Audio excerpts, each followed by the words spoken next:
Today we will talk about the new chronology. I will give a lecture under the provisional title, Introduction to the New Chronology. Many have heard of the new chronology, but far from everyone knows what this subject, what this science is about. Therefore, I think such a brief lecture will be useful to many. I'll start with the fact that on the internet there is an official website of the new chronology called the Scientific Direction New Chronology. It contains a lot of information. History of the new chronology, information about the authors, books on the new chronology, a global chronological map, about which I will briefly speak later, articles by our readers and listeners, interviews, responses to criticism, literature, a collection of articles, a movie theater, many video materials, films that we produced, films in which we gave interviews. We highly recommend visiting this movie theater. Antique books and images. Wiki chronology. This is some kind of brief encyclopedia, guide to the new chronology. After all, it is now quite a branched scientific direction, so such a reference is needed. Handbook, other authors, polemics, links. This is information about our website. About the authors, Anatoly Fomenko, the author of the new chronology. Gleb Nosovsky. We are employees of the Mechanics and Mathematics faculty of Moscow State University. Vladimir Kalashnikov, a well-known specialist in statistics and computer methods of data processing. Tatiana Fomenko, professor of the Faculty of Computational Mathematics and Cybernetics. These are the authors of the new chronology. Some books on the new chronology. Here is the 7-volume edition, which outlines the basics of the new chronology, criticism of traditional methods, our methods and applications. 7 volumes are divided into several books. English translations of the septology, 4 volumes are presented here. Films on the new chronology, shot by a well-known film studio. There are currently 24 films available on the internet, but they are not on our website. Following the publication of 7 volumes and films, several books have been released, which talk about materials that were not included in the 7 volumes. These books occupy the second shelf. These are not all the books, just some of them. We will briefly discuss them below. Now I want to list the titles of books in the septology, so that it is more or less clear what these books are about. Mathematics Reveals Lies is a mathematical investigation of the past. Later on, I will decipher what this means. A criticism of the Scaligerian chronology, chronological shifts, and the compression of history. New chronology. The next book. Antiquity is the Middle Ages. Mirages in history. The Trojan War took place in the 13th century of the Common Era. Gospel events of the 12th century AD and their reflection in the history of the 11th century. Changing dates changes everything. New chronology of Greece and the Bible. Mathematics reveals the deception of medieval chronologists. Next, stellar witnesses. 3 authors, Kalashnikov, Nosovsky, Fomenko. Dating the Almagest star catalog. A famous work that contains a catalog. I will tell you more about this later. A very important book for reconstructing the correct chronology of the past. This whole series is called History, Fiction or Science.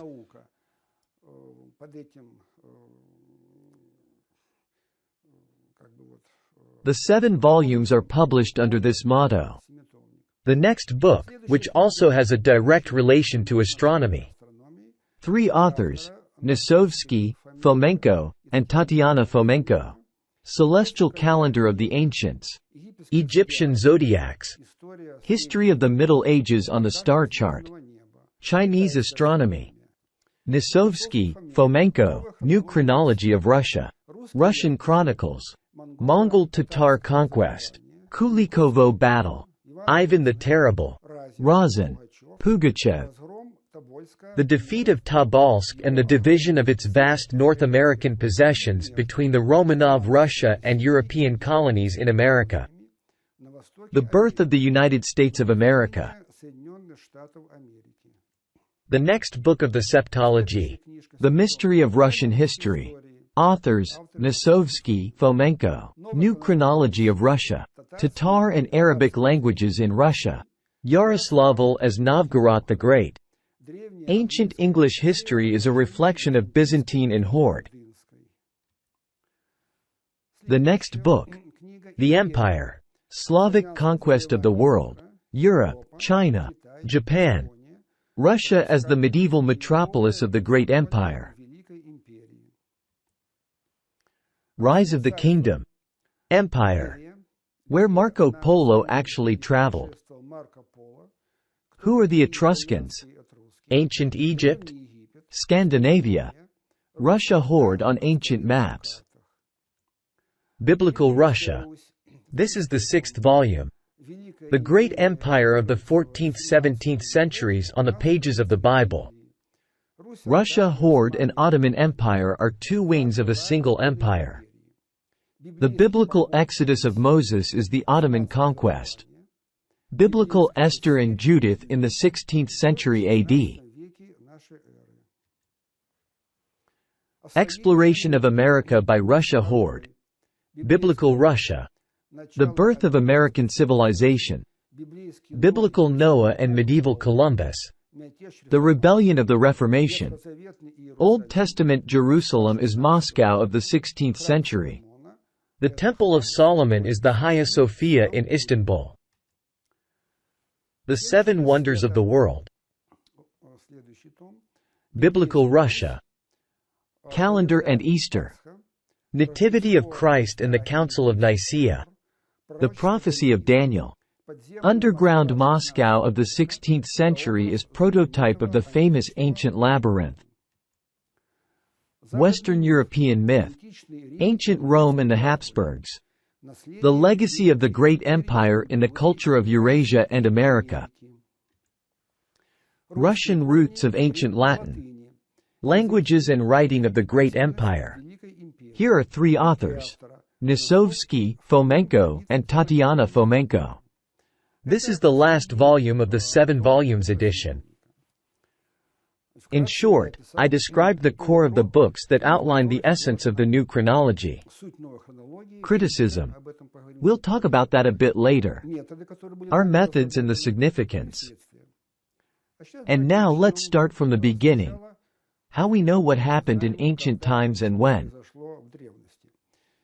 This is a portrait of the famous chronologist Joseph Justus Scaliger, 16th century. He is a very famous person.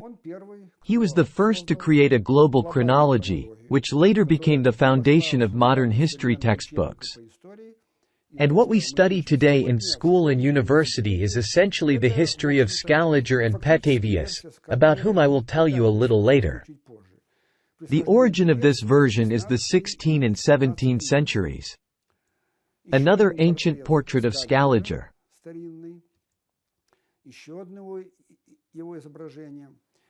This is the famous place in Verona, central Italy. These are the tombs of the Scaliger family.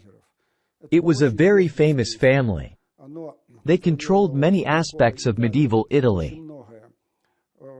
The Scaligers were in power. They controlled many branches of medieval trade, military affairs, and pursued science. And one of this family, Joseph Justus Scaliger, turned out to be the author of the chronology. The thing is, before him, there was some chaos in the documents. Different documents dated events according to different eras. It was difficult to understand which chronicler was counting by which era. It is believed that Scaliger was the first to bring order, to arrange events along a single timeline. And that's how what we know as world history of Eurasia, Africa, and later America emerged.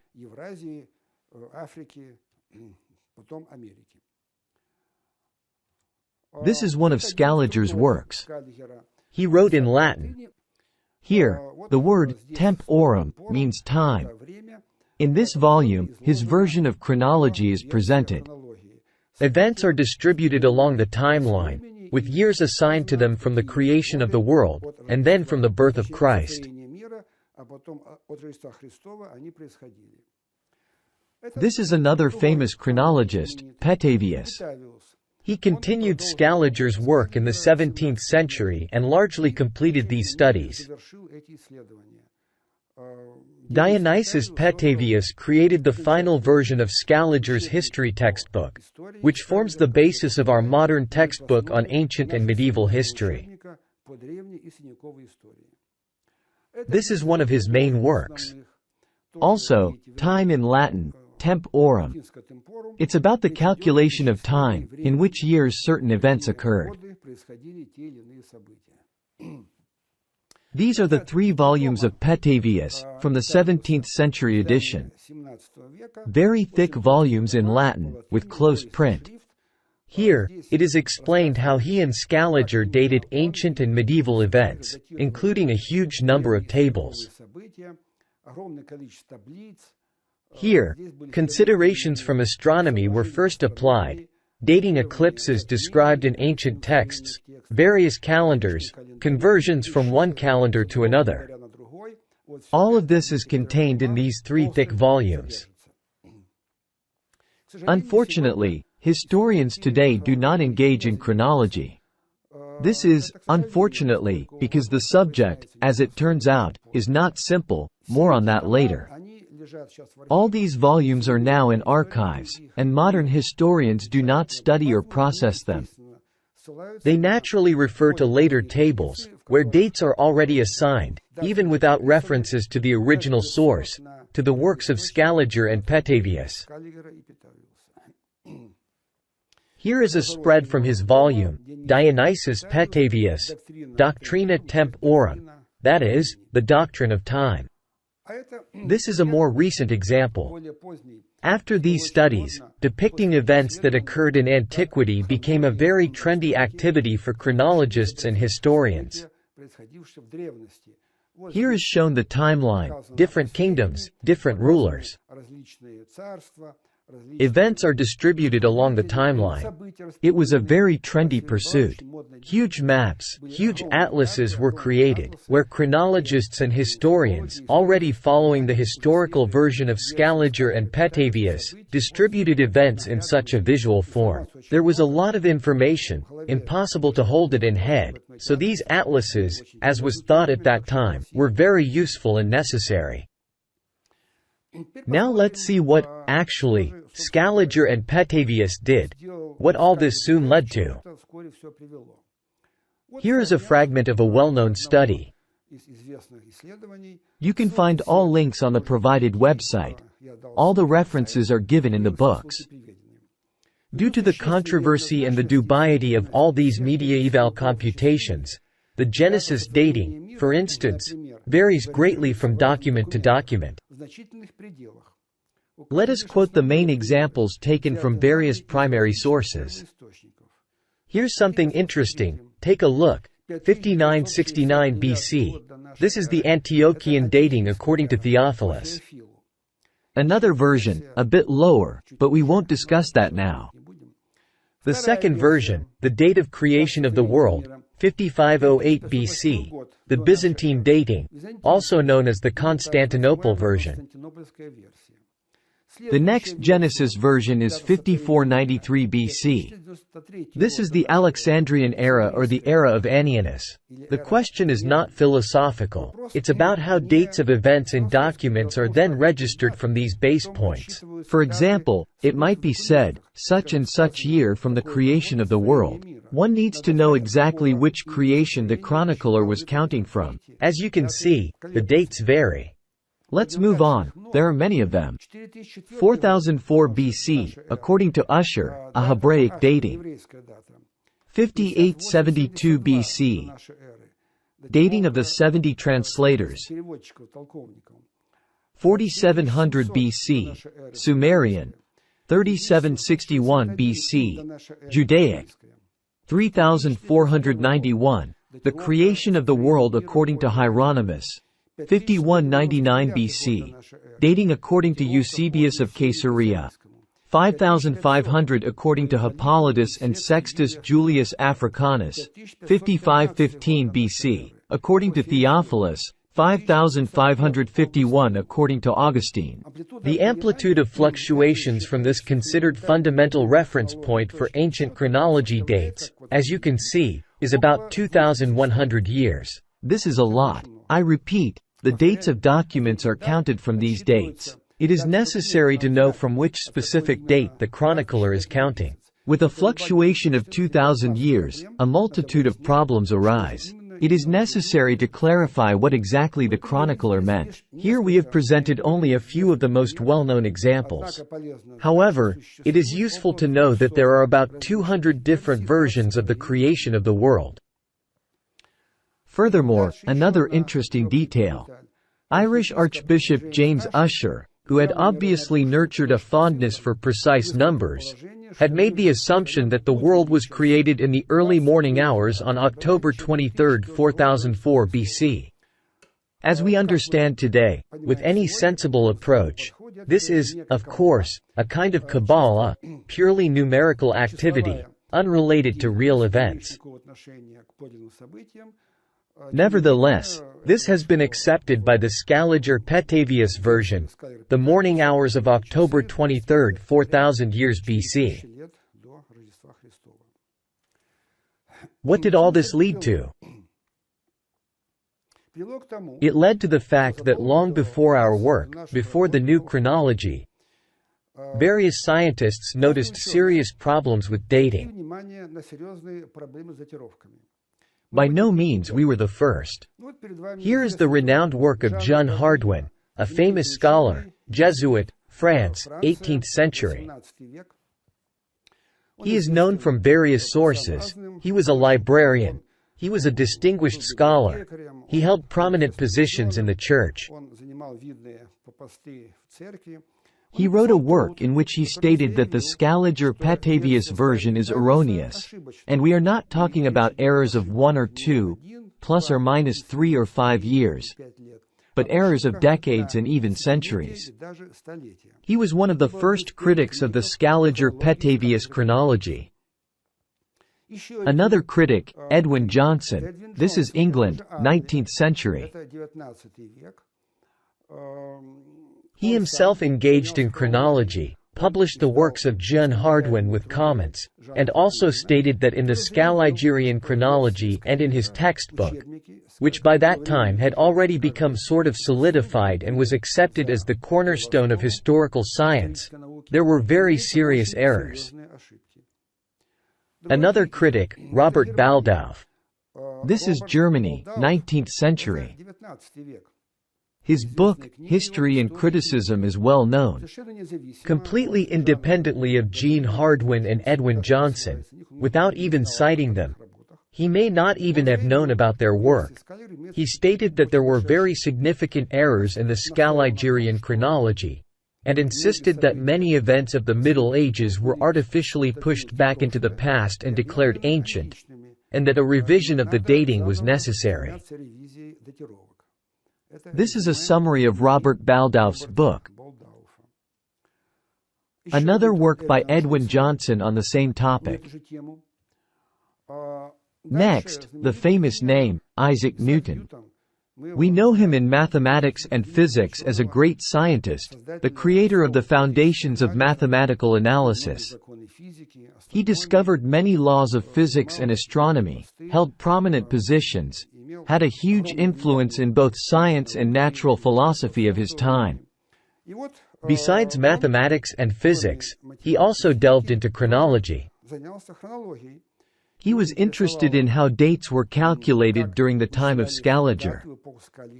After all, much time had passed since Scaliger's era to Newton's time. Isaac Newton published a book entitled, The Chronology of Ancient Kingdoms Amended.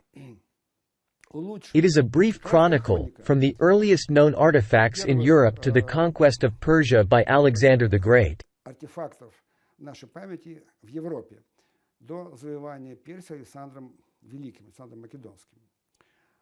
Newton worked on this book for about 40 years and was afraid to publish it.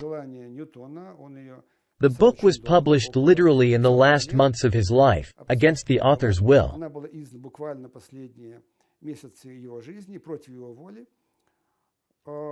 When it was published, it caused a great scandal. What did Sir Isaac suggest exactly? Basically, he had analyzed the chronology of ancient Egypt and ancient Greece before the beginning of the Common Era. He must have lacked the time for the analysis of more recent epochs. His tractate only got published in the last year of his life. For instance, the contemporary consensual version of chronology ascribes the first years of reign of the Egyptian pharaoh Menes to approximately 3000 BC. Newton suggested that this event could be given a date as recent as 946 BC. Thus, the shift forward in time comprises about 2000 years. Nowadays the myth of Theseus, and this is a very famous ancient myth, is dated to the 15th century BC. However, Sir Isaac claimed that these events took place around 936 BC.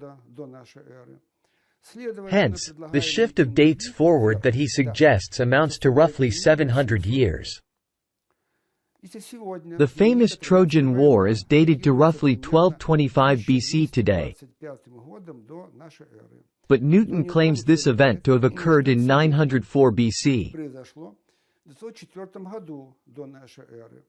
The shift forward here is approximately 330 years, etc. I won't list all these shifts. This book has been published.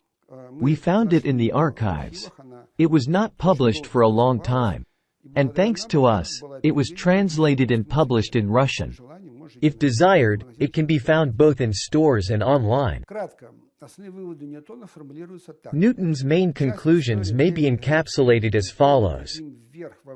He moves a part of the history of ancient Greece about 300 years forward in time, closer to us. The history of ancient Egypt, covering a span of several thousand years according to Scaliger, that is, 3000 BC and on, is moved forward in time by Newton and compressed into a time period as short as 330 years, namely, 946 BC to 617 BC.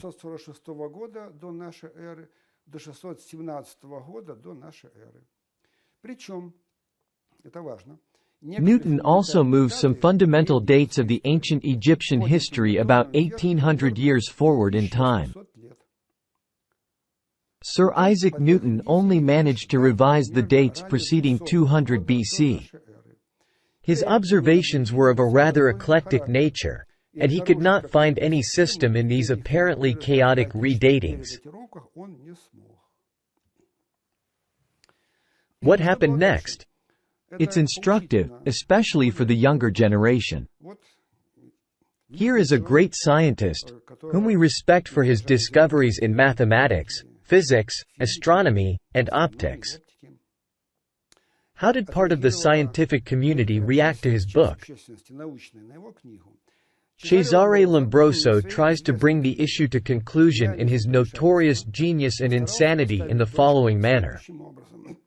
Quote from Cesare Lombroso: Newton, of whom much was written, who conquered the human mind, went senile in his old age, although of a much milder degree than the previous ones. That must have been the time when he had written those works on chronology, the Apocalypse, and the letters to Bentley, so different in merit and seriousness from those of his youth. End of the quote by Cesare Lombroso.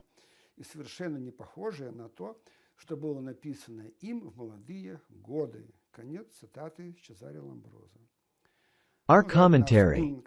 Similar accusations would later be addressed at Nikolai Morozov, another scientist bold enough to revise chronology. Nikolai Morozov, a famous Russian scientist and encyclopedist of the 19th and first half of the 20th century. He was very active in public life and was a member of the radical political organization, people's will, for which he suffered. He was imprisoned and spent several decades there. In prison, he began researching the Bible. He read a lot of books on chronology, history, and also chemistry. He has a famous work on chemistry that attracted great interest from Mendeleev, was published and has since been considered one of the classic works in the field. When he was released from prison, he compiled all his research on chronology into a major work titled Christ. He managed to found an institute where some of his colleagues, astronomers, historians, philologists, and philosophers gathered. Together, they created a work, which I will briefly talk about. This is Nikolai Morozov in his advanced age. He was an honorary academician of the USSR Academy of Sciences, highly recognized in scientific circles.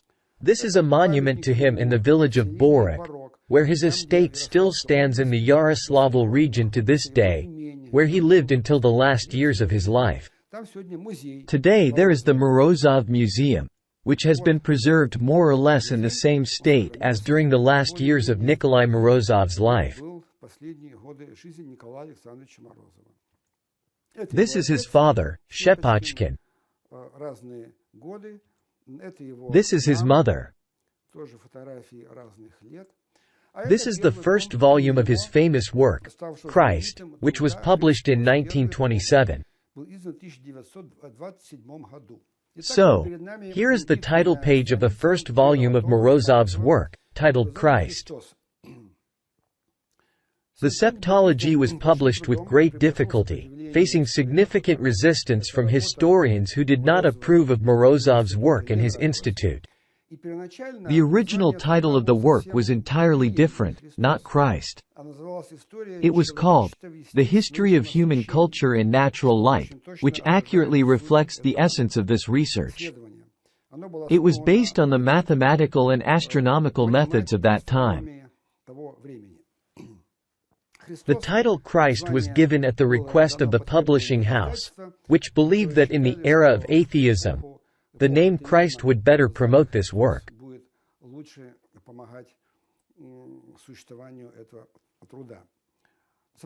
The resistance of historians was overcome thanks to Morozov's appeal to the highest authorities of Russia at that time, to Lenin, Lunacharsky, and Dzerzhinsky.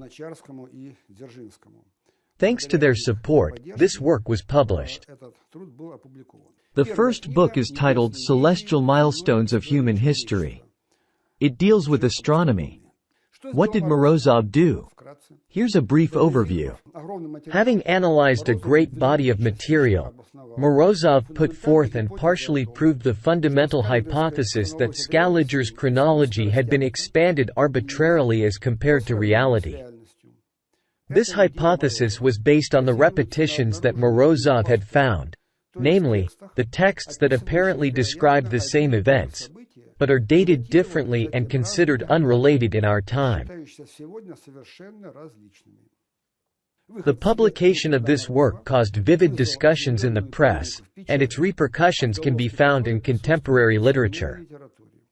There had been a number of rational counter-arguments, but the critical part of Christ remained undisputable in its entirety. Apparently, Morozov had been unaware of the similar works of Sir Isaac Newton and Edwin Johnson that were all but forgotten by his time. This makes the fact that many of Morozov's conclusions coincide with those of Newton and Johnson all the more amazing. We have discussed the problems that arose in Scaliger's chronology with the Genesis date, which is important for chronology. In Egyptian history, there is also a fundamental date from which many events are counted today. This is the date of the accession to the throne of the first pharaoh Menes. It turns out that different documents provide such different information that, for example, German scholars have determined the time when Menes mounted the throne with the following results. Boak places this event in the year 5702 BC, Unger in 5613 BC.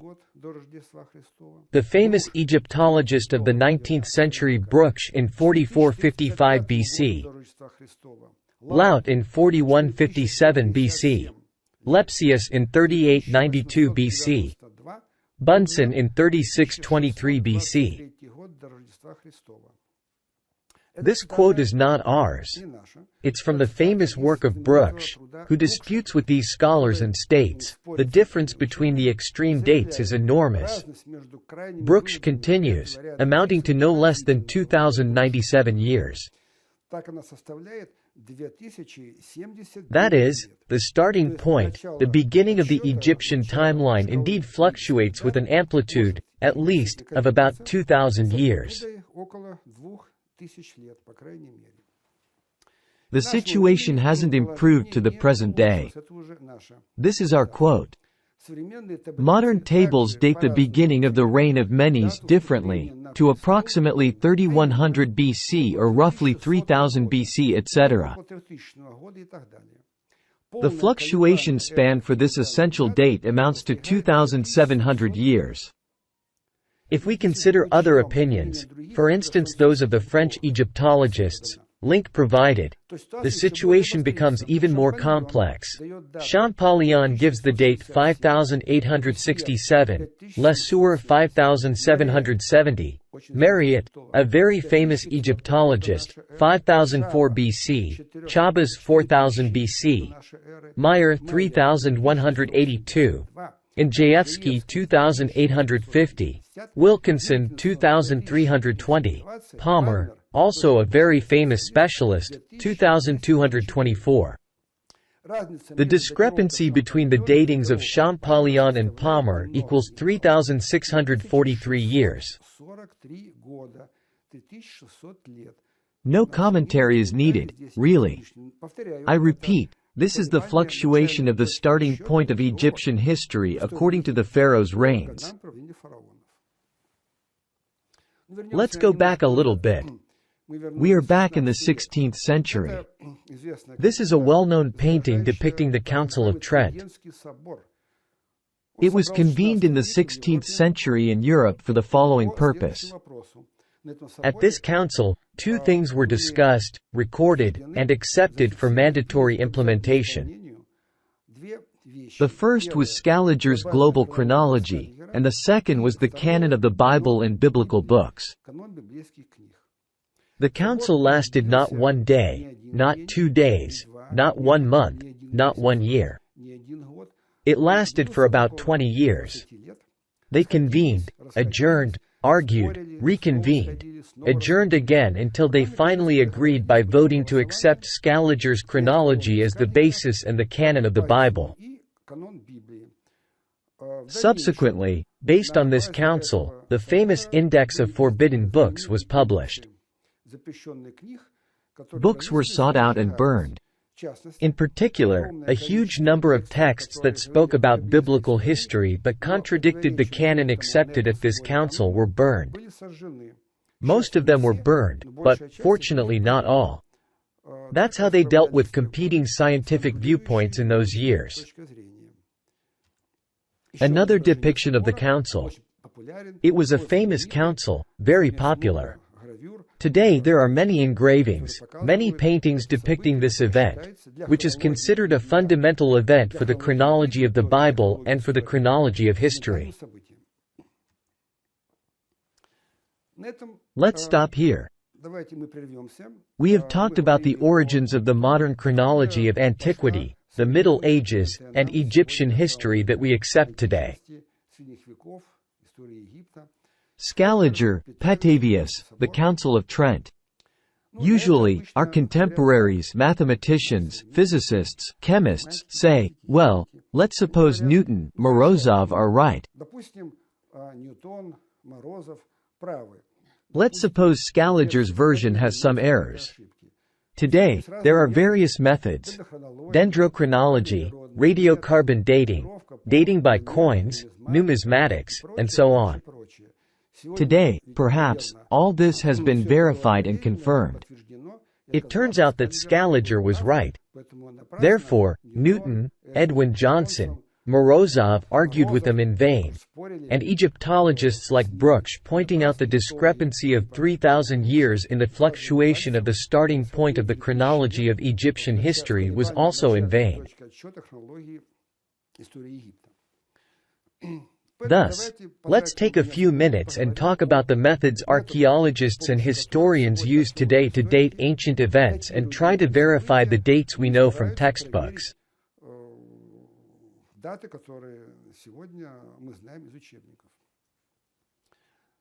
I must say right away that there are significant difficulties here.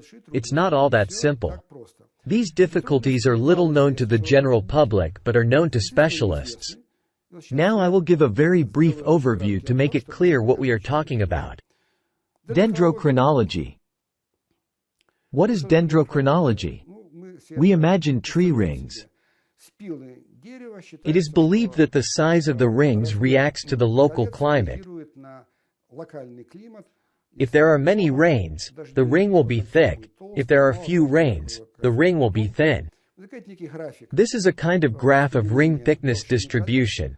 And since a tree lives not for 1 year but for several years, it is possible to construct a certain scale by stitching together these graphs of different trees and obtain a graph showing how one can move back in time based on these rings. Here's an excerpt from our book, The Problems and Deficiencies of Dendrochronology and Several Other Dating Methods. An important point: the consequent scale of dendrochronological datings does not extend further back in time than the 10th century AD. The dendrochronological method is one of the main modern dating methods claiming to be capable of dating historical artifacts independently. Its idea is quite simple. It is based on the assumption that the yearly growth of tree rings is uneven. Annual ring thickness rates are supposed to be roughly similar for the trees of the same kind that grow in similar conditions.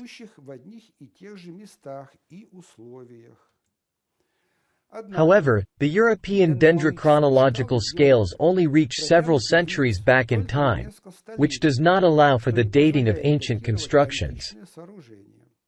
Many European scientists have started to experiment with the dendrochronological method. Quote, However, obtaining results appeared a very complex task. The oldest trees in the European forests are only 300 to 400 years old. Deciduous trees have vaguely defined rings which are hard to study and most reluctant to tell the researcher anything about the past. Quality archaeological material proved extremely scarce, against all expectations. This is said by a dendrochronology specialist. Now, there will be a diagram. I will show it now. Then we'll go back and there will be comments on the diagram. This diagram illustrates fragments of dendrochronological scales for different kinds of timber: oak, box, cedar, pine, juniper, and conifers in general. All of these scales have a very obvious gap around 1000 AD. Thus, none of them can be continued without intervals further back in time than the 10th century AD.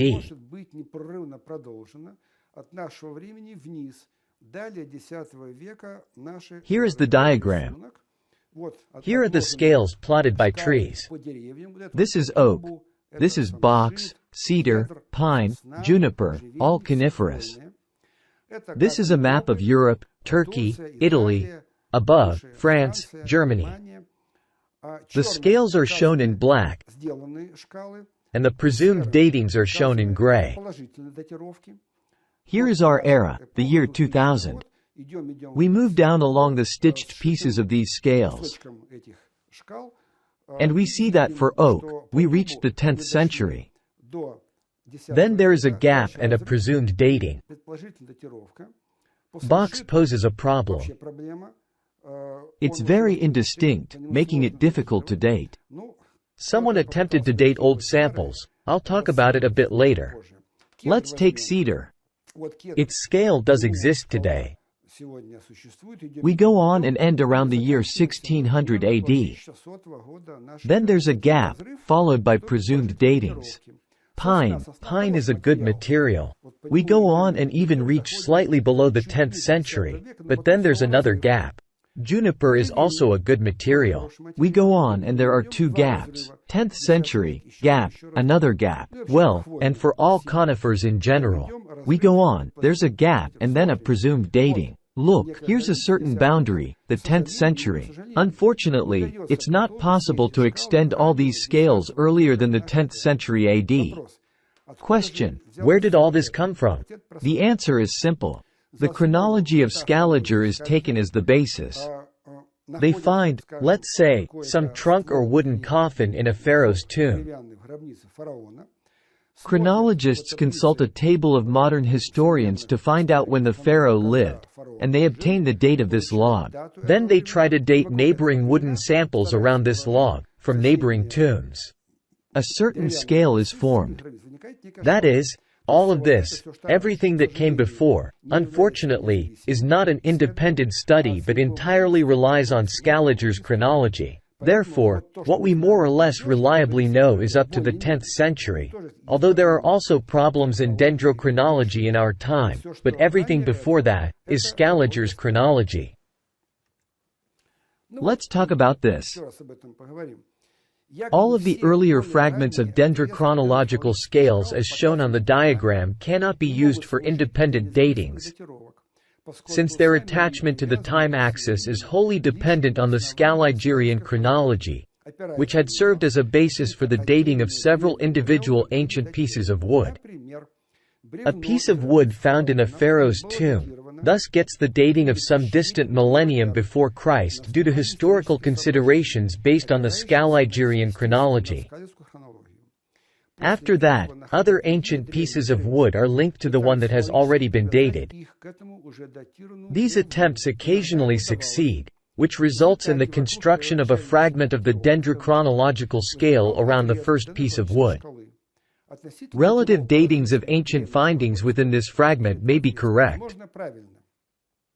However, their absolute dating, that is, the placement of this fragment on the time axis, is wrong. The reason is that the first dating was based on the grossly erroneous Scaligerian chronology, which we will discuss later on. We have talked about dendrochronology. Another method. There are several of them, but the two most important ones are dendrochronology and the second, as it were, the main one, the radiocarbon method. Are radiocarbon datings to be trusted? The radiocarbon datings of ancient, medieval, and modern specimens are scattered chaotically. Libby's initial idea. The first failure of the author of the method, Libby. He was a physicist, an American. In the 1950s, there arose a quite sound idea to use the decay of radiocarbon for dating samples. A living specimen accumulates radiocarbon during its lifetime. A tree, organism, tissue, plant. Then it dies. The intake of radiocarbon ceases, and what has accumulated, decays. It decays exponentially. As we, mathematicians, understand, we can estimate the time it took for the decay of the initial volume to reach the state that can be measured today. That's the idea of the method, a perfectly sound idea. There are no objections to the idea itself. Libby, the author of the method, wasn't a historian, and did not question the veracity of the Scaligerian datings, which had been used for the justification and calibration of his method according to his book.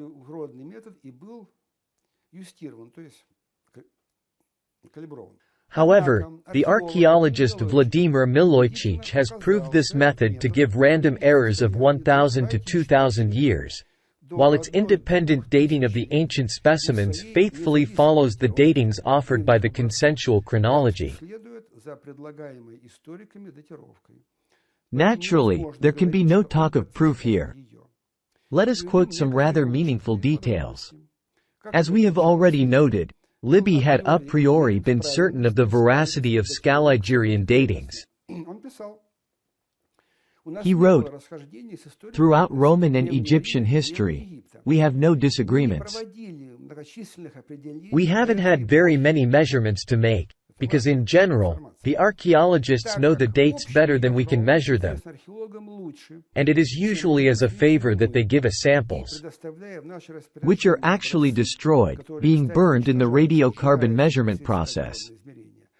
Not physicists to archaeologists, but the other way around, archaeologists did favor to physicists. In what concerns the several reference measurements that were conducted on ancient artifacts, the situation is as follows. The radiocarbon dating of the Egyptian collection of Breasted, this is a famous Egyptologist, gave unexpected result." Libby writes, "And our third object from Egypt turned out to be modern. It was one of the famous U.S. Egyptologists' prize collections, supposed to be from the 5th dynasty, as I remember. This was a dark day." My comment: the 5th dynasty is generally dated from 2563 to 2423 BC or approximately 4 millennia BC. And here's what the modern commentator Klein writes on this topic. The evidence that they, the proponents of the radiocarbon method, use for proving the veracity of their method, is rather insubstantial, with all the indications being indirect, the calculations imprecise, and the interpretation ambiguous. The main argument is the radiocarbon datings of the specimens whose age is known for certain, used for reference. Every time referential measurements are mentioned, everybody quotes the results of the first referential datings that were obtained for a very limited number of specimens. And here's what archaeologist Milojcic revealed. It was a well-known scandal. The classical archaeologist pondered the set of dates that physicists began to obtain when various samples were brought to them.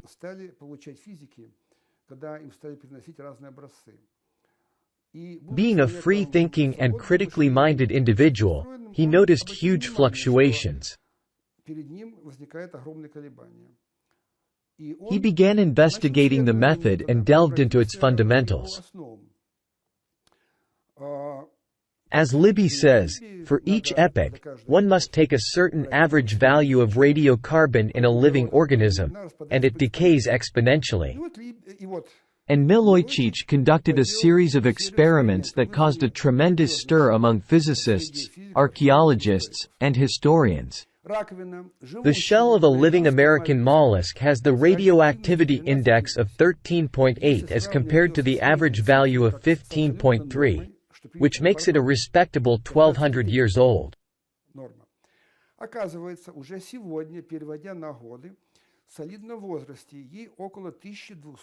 A live North African wild rose flower with a radioactivity of 14.7 has been dead for 360 years, according to the physicists. As for the Australian eucalyptus with a radioactivity of 16.31, it isn't likely to exist anywhere in the next 600 years. A shell from Florida with a value of 17.4 decays per minute shall only appear in 1080 years.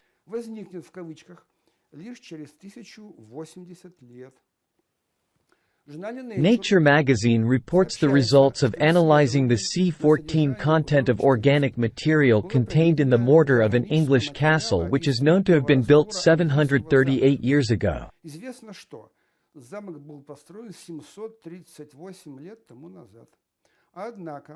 The radiocarbon dating gave the age of 7,370 years as a result. The radiocarbon dating deviation amounts to 6 millennia and a half. One wonders whether there was any point in quoting decades with such precision. The radiocarbon analysis of seals that have just been shot defined their age as 1,300 years, i.e. dating mistake of 1,300 years. Seals mummified 30 years ago have been dated as 4,600 years old, with a dating error of 4,500 years. This is not Milojcic. This is Nature magazine.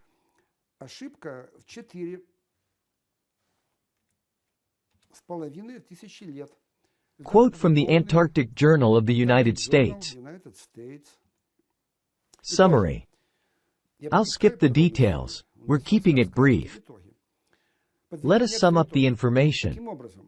The real activity of ancient specimens may alter from the average value for the following reasons.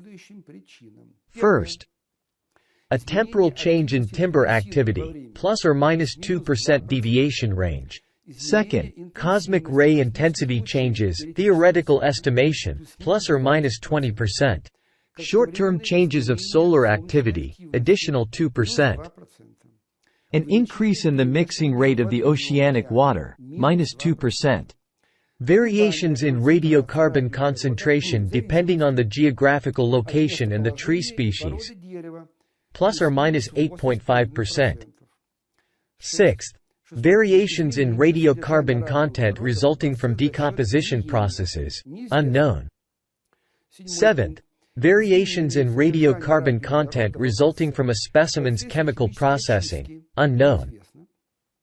Eighth, the variations in the exchange reservoir radiocarbon content resulting from the washing out of carbonate rock formations, unknown. This isn't from us. It's an official table from the standard textbook adopted in laboratories today. 9.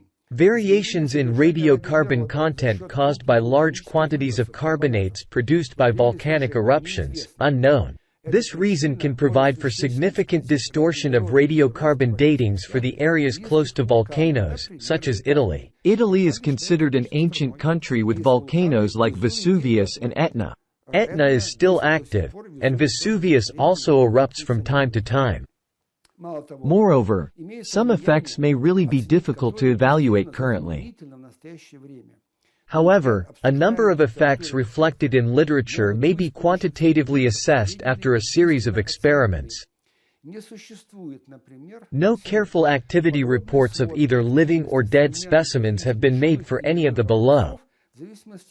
First, latitude. Second, longitude. Third, proximity to certain geological and geographical formation on dry land and in the ocean. Fourth, altitude above the sea level. Fifth, climate. Without such analysis, the self-righteous claims of the alleged independence of specimen activity from their locations and other characteristics are altogether impossible to understand. Therefore, we have to concede the following. I reiterate that the idea of the radiocarbon method is good, but unfortunately, it is not yet perfected today. It is evident that there are many problems in finalizing its calibration and understanding whether samples close to us in time can be dated. Thus, the radiocarbon method in its current condition has deviation rate of 1,000 to 2,000 years for specimens whose age is estimated as under 1,000 years. Therefore, it is not yet suitable for dating historical samples with an age of 2,000 years or less. This means, there's not much to be learnt about the events of the last 2 millennia from this method. That is, antiquity and the Middle Ages. The radiocarbon method needs a fresh graduation that would not be based on Chronology chronology at the very least. Other physical dating methods are even less precise. Ergo, they can tell us nothing about the dating of objects younger than 2,000 years. The actual archaeological methods that aren't based on documented chronology can give no absolute dates. These methods can only aid the estimation of relative chronology of some findings in a limited number of cases. Chronology chronology implicitly or explicitly affected the graduations of scales used for archaeological and even physical methods, including the radiocarbon method. This also questions the usability of the method in its current condition for the dating of historical objects. And the last important point. According to a number of archaeologists, not all of them, the deeply flawed practice of familiarizing the physical laboratories that perform radiocarbon datings with the opinions of the archaeologists about the estimated ages of findings still exists. We're not ready to move away from the radiocarbon method just yet. Let's discuss the famous case, the dating of the Shroud of Turin. The reports of the radiocarbon dating of one of the most famous Christian holy objects, the Shroud of Turin, caused a great resonance in 1988. Now, there will be photos. According to the traditional version, this piece of cloth bears the image of the body of crucified Christ and dates from the 1st century AD, which is supposed to make it about 2,000 years old. However, radiocarbon datings have given a different dating, roughly 11th–13th century AD. Comments. The sample is famous, and its dating attracted a lot of attention. Therefore, unlike previous measurements, samples were sent to 3 independent laboratories for comparison. And it turned out that the interval was the 11th–13th century. The radiocarbon analysis has been conducted in 3 laboratories, in Oxford University, Arizona University, and the Swiss Federal Institute of Technology in Zurich. In our book, King of the Slavs, we extensively discuss the radiocarbon dating of the Shroud. It turns out that the most probable date is the second half of the 12th century. The dating of the Shroud to the 11th–13th centuries has proved shocking for many. Quote, in September 1988 a report appeared, telling of the analysis and the fact that it gave a certain dating of the Shroud's fabric which turned out 1,000 years more recent than the alleged date of Christ's death, even if the Shroud is dated as 11th century artifact. The author ceases the discussion of the dating after this, and begins to ponder the veracity of Christ's image as seen on the Shroud. What's the matter? Naturally, one arrives to the following conclusions. Either the Shroud of Turin is a forgery. The radiocarbon datings can contain errors of several centuries or even millennia. Or the Shroud of Turin is original, but dated to the 11th–13th century AD, and not to the 1st century AD.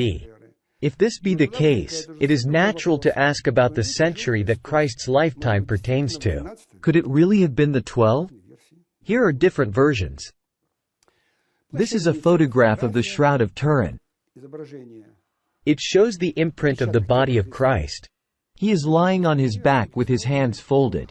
Here is the head, chest, and legs. These are traces of a fire. The cloth was folded and stored. During the Middle Ages, there was a fire, and the fabric was burnt here.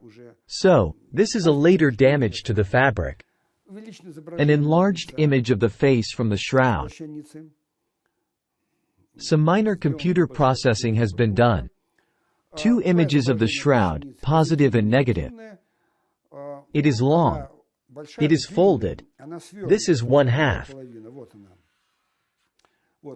The imprint of Christ's body. And this is the second half. It was laid on top. As we are told today, it is believed that the body was wrapped between 2 pieces of fabric. This was the upper cloth. Here is the face. And this was the lower cloth. The back was imprinted there. At this point, we will conclude our discussion on radiocarbon dating and move on to the next method, which has been used since the times of Petavius and Kepler. It was actively used by Isaac Newton, astronomical dating. The idea is simple. In ancient texts, eclipses are described. This doesn't happen often, but it happens. The eclipse is bound to the events described in this chronicle. If you describe the eclipse in sufficient detail, today you can reconstruct the date based on its parameters. Today there are tables, and even computer algorithms that allow you to calculate back the celestial sky based on the data of this eclipse, understand when the eclipse occurred, and obtain the date of the event described in the chronicle. This is quite a reasonable idea. And since the time of Newton and Kepler, it has been actively used. And now, let's veer off course a bit. There's a mysterious leap in a certain parameter d double dash in the theory of lunar motion. Let me explain. I'll provide information from celestial mechanics, astronomy. It's called the elongation of the moon. What is it? Imagine the sun, the Earth's orbit. The Earth revolves around the sun. The moon revolves around the Earth.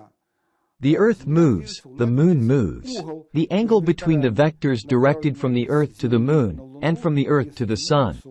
This angle is called elongation. It's a function of time, the angle changes. The same goes for Venus. Venus, Earth, Sun. Instead of the moon, it's Venus, elongation of the Venus. What is it? The vector is directed from the Earth to Venus, from the Earth to the Sun. That's the angle. The Earth orbits, Venus moves. At another moment in time, the angle will change. The angle at the marked point differs from this angle. It's a function of time. D double dash is the second derivative of the elongation.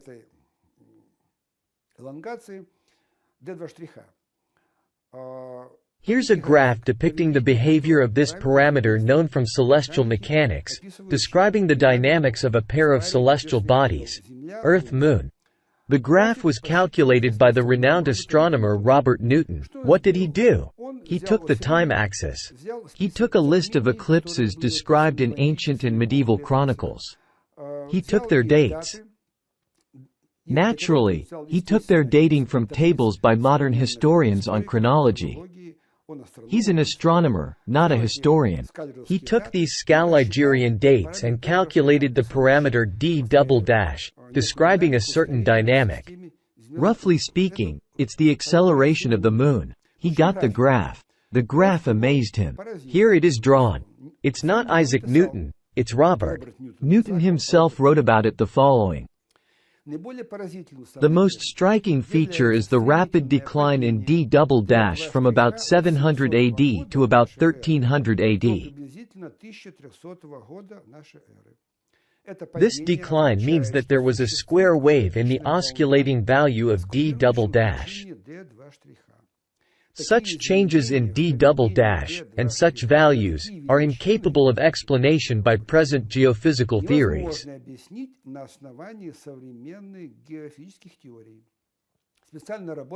Robert Newton wrote an entire monograph titled Astronomical Evidence Concerning Non-Gravitational Forces in the Earth-Moon System that was concerned with trying to prove this mysterious gap in the behavior of d double dash, which manifested as a leap by an entire numeric order. One has to note that these mysterious non-gravitational forces failed to manifest in any other way at all.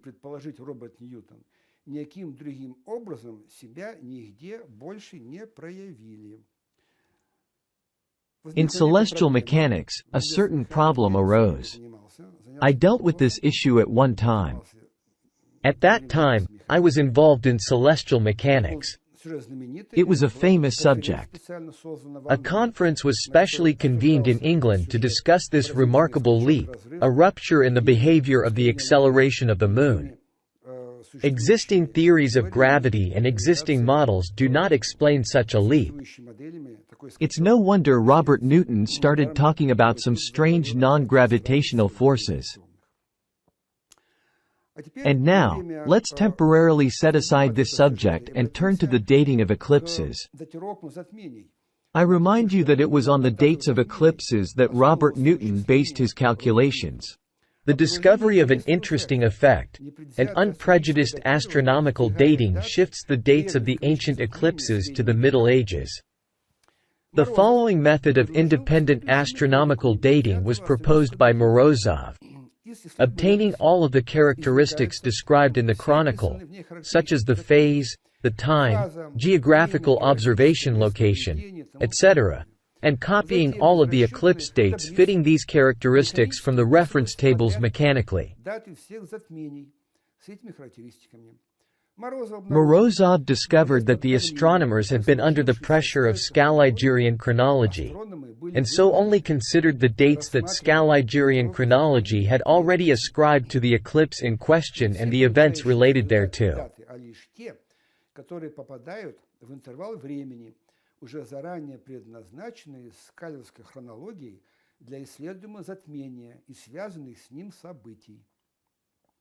As a result, in many cases astronomers failed to find eclipses corresponding to the chronicle description in the required century, and had to resort to approximations, without the merest thought of questioning Scaligerian chronology and indicating eclipses that would fit the chronicle description partially.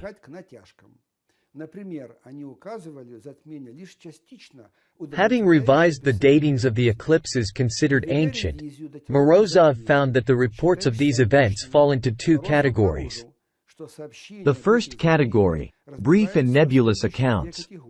The astronomical dating has no meaning whatsoever. 2.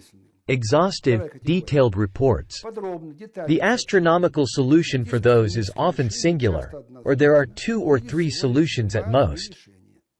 Apparently, all of the eclipses with detailed descriptions falling into the period between 1000 BC and 500 AD get independent astronomical datings that differ significantly from the ones offered by Scaligerian chronology and belong to a much later epoch, namely, the interval between 500 and 1700 AD. Being of the opinion that Scaligerian chronology was correct about the interval from 500 to 1800 AD for the most part, Morozov did not analyze the mediaeval eclipses of the interval from 500 to 1700 AD, assuming that no contradictions would be found there.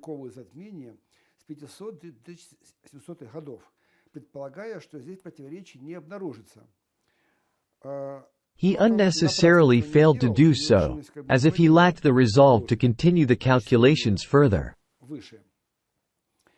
Thus, continuing the research started by Morozov, the author of this book, speaking of myself, conducted an analysis of other mediaeval eclipses in the interval between 400 and 1600 AD.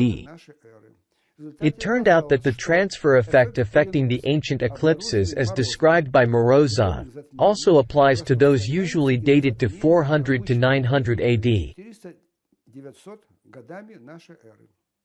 This either means that there are many possible astronomical solutions, which make the dating uncertain, or there are just 1 or 2, in which case they all fall in the interval between 900 and 1700 AD.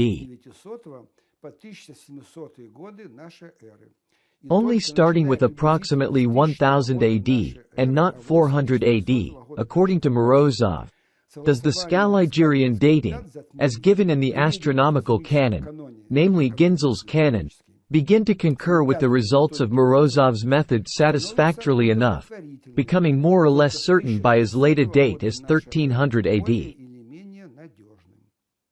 Let us give a few extremely representative examples demonstrating how the ancient eclipses and the chronicles that describe them become a great deal younger. For brevity, let's take one example.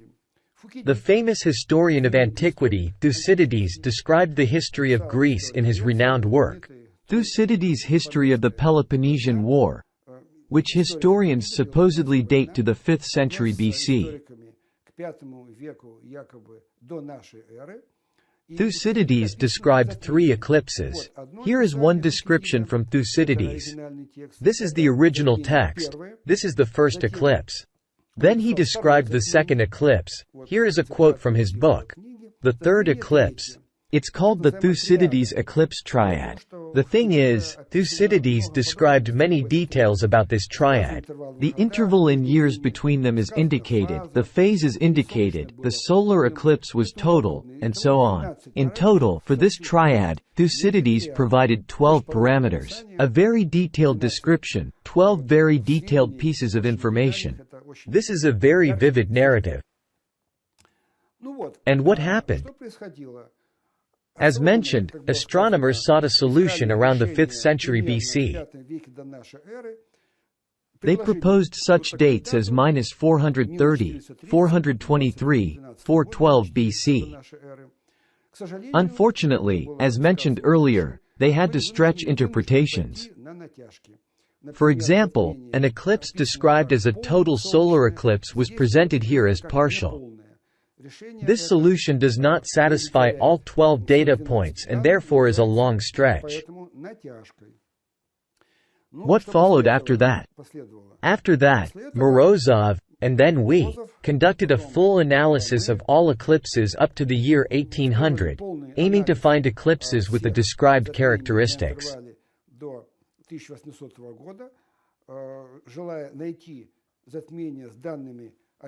12 characteristics, that's a lot. Firstly, a solution was found. Secondly, it is unique. And thirdly, it is a solution of the 12th century AD, 1133, 1140, 1151. The eclipses are perfectly visible. All 12 conditions are fulfilled.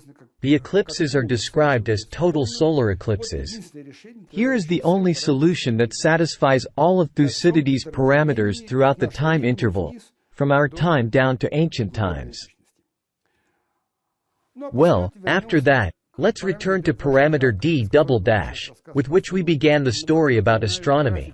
I remind you, here is the graph obtained by Newton. Gap, leap, mystery, some mystique, a special conference in London, astronomers discuss this leap and can't find the solution. Newton writes a paper stating that supposedly, non-gravitational forces are responsible for this. They double-checked his calculations. I double-checked based on his data. It was said that everything was fine. Newton's calculations were correct. They checked everything, except one thing. No one questioned the dates of the eclipses on which the graph is based.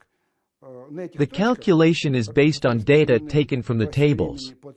These points are distributed along the timeline. What did I do? I simply took Morozov's tables, in which old eclipses got new dates, A shift in dates into the Middle Ages, after the 10th century, and recalculated the d double dash graph, substituting these parameters into the same algorithm. Here is the answer that I obtained and was published in the scientific press. The picture is very vivid. It turned out that the modern segment is reliable. This is the modern acceleration of the Moon. It hardly changes from our time to 1,000 years ago, to approximately the 10th century of the Common Era. Here chaos begins because in the ancient descriptions, the further they are, the less detailed they become. The datings begin to bounce. This is a zone of unstable data, while these are reliable dates. And here, there is no data. We do not know what was happening here. Such data did not reach us. Here is the genuine graph, no leaps, no mysteries, no need to search for mysterious forces. Such an unexpected solution to a well-known problem of celestial mechanics arose, based on a bright unexpected fact that with unbiased dating, instead of ancient dates, the ancient eclipses turn out to be more modern, significantly closer to us. This is a story from astronomy. Let's move on. Astronomy is not limited to dating eclipses. In old documents and images, on the walls of temples, there are images of what is known as zodiacs. The zodiac is the zodiacal constellations, of which there are 12, Pisces, Leo, and so on. Ancient astronomers depicted planets on them, thereby recording the date. It should be understood that the zodiac, sometimes called a horoscope today, is celestial clockwork. The zodiacal circle is a clock face. Planets move along it. Their speed of movement is more or less uniform, and it is known. In ancient times, it was believed that there were 5 planets. 2 more planets, the Sun and the Moon, were added to them. They were also considered planets. It turned out to be 7 planets, 7 hands on the clock face. They move independently of each other. An astronomer, sculptor, or artist draws the position of the planets in the zodiac, and this gives a date. There may be one, there may be several, but this is a very vivid and reliable way to date ancient descriptions and images. Naturally, starting from the time of Kepler and Newton, astronomers tried to date found zodiacs using this method.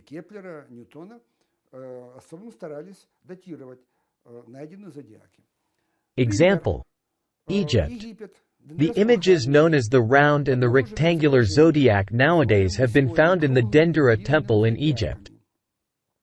Multiple attempts of the 19th–20th century astronomers to find ancient solutions that would fit the horoscopes depicted on the zodiacs have failed to yield any results. Such eminent scientists as Laplace, Fourier, Lettron, Biot and Helm have tried to solve this problem. The search for a correct solution was eventually abandoned after many unsuccessful attempts. Nowadays the temple and the horoscopes are dated to 30 BC and the second zodiac to 14 to 37 AD. However, this dating does not withstand criticism. Nevertheless, it turns out that there are exact astronomical solutions. Our book on this topic, The Celestial Calendar of the Ancients, discussed this. Let's take a look. Here is an image of the Dendera temple and the famous description of Egypt created by artists who accompanied Napoleon's military campaign to conquer Egypt. He took artists, historians, and archaeologists with him to sketch Egypt. Here is the Dendera temple in the background. This is a partially ruined arch. The temple up close. The image was made by Napoleon's artists. This is a side view. The temple is in ruins. Firstly, Napoleon's troops didn't hesitate to fire cannonballs and shells at Mamluks but at the monuments of Egypt as well. For example, the well-known damage to the face of the Sphinx. Its nose was knocked off. Nowadays, tourists like to take photos under this Sphinx. Its nose was knocked off by the cannons of Napoleon's gunners, who practiced hitting the Sphinx's nose accurately. Some succeeded, some did not, but unfortunately, the Sphinx's nose was destroyed. But Napoleon is not the only one to blame. In the 17th century, Egypt also suffered from a wave of Ottoman devastation.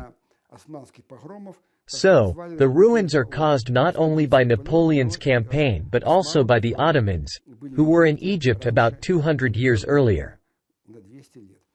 This is another image of the temple in Dendera. This is a modern photograph. Tourists who come to Egypt today can visit it.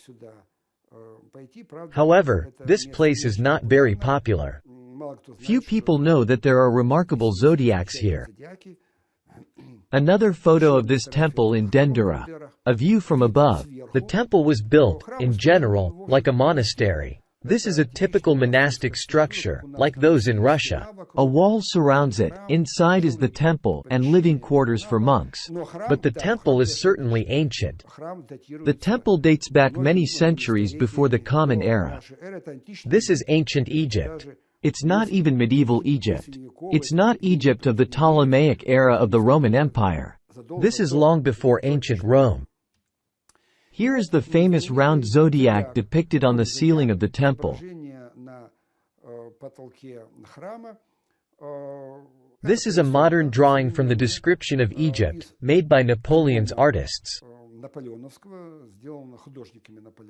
Here are depicted constellations. I will show them later. For example, Leo, Taurus, Libra, and so on, and planets as wayfarers.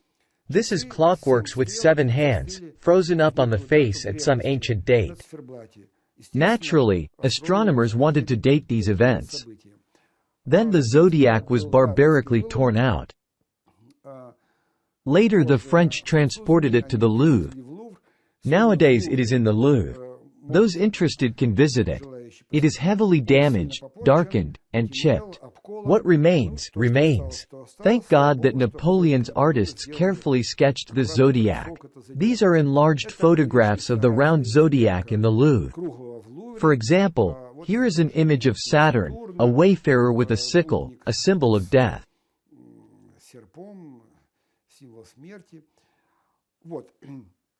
This situation is dated. As I mentioned, it's a remarkable occasion that we managed to find a preserved clock face with 7 hands on it. As I've already mentioned, traditional datings didn't align with the historical epoch required by historians. Therefore, astronomers gave up and abandoned dating. However, we were not bound by these assumptions. After reviewing all datings from ancient times to our time, until 1900, we dated the zodiac. A solution was found, and it's unique, just like in the case of Thucydides. It's understandable. The ancient astronomers directed the artists and sculptors, which is why the zodiac was made so meticulously, and so much effort was put into it. They wanted to fix the date, and they succeeded. The solution is unambiguous. The dating of this zodiac is the morning of March 20, 1185 AD. I repeat, the historical Scaligerian dating is many centuries before the Common Era. There are many zodiacs in Egypt. I will only list 10 of them, and later I will show a summary table. The rectangular zodiac, also in Dendera. It's in the neighboring temple, in the hypostyle temple. This is the main zodiac in a huge hall with columns. Like in the main building of Moscow State University, on the second floor, only larger. When you go up, there are columns, a ceiling. It's like a model of an ancient Egyptian hypostyle hall. This zodiac is located on the ceiling of this hall in Dendera. It's a huge hall. April 1168 AD. There is only small distance in time between them. It's the same era of the Dendera temple.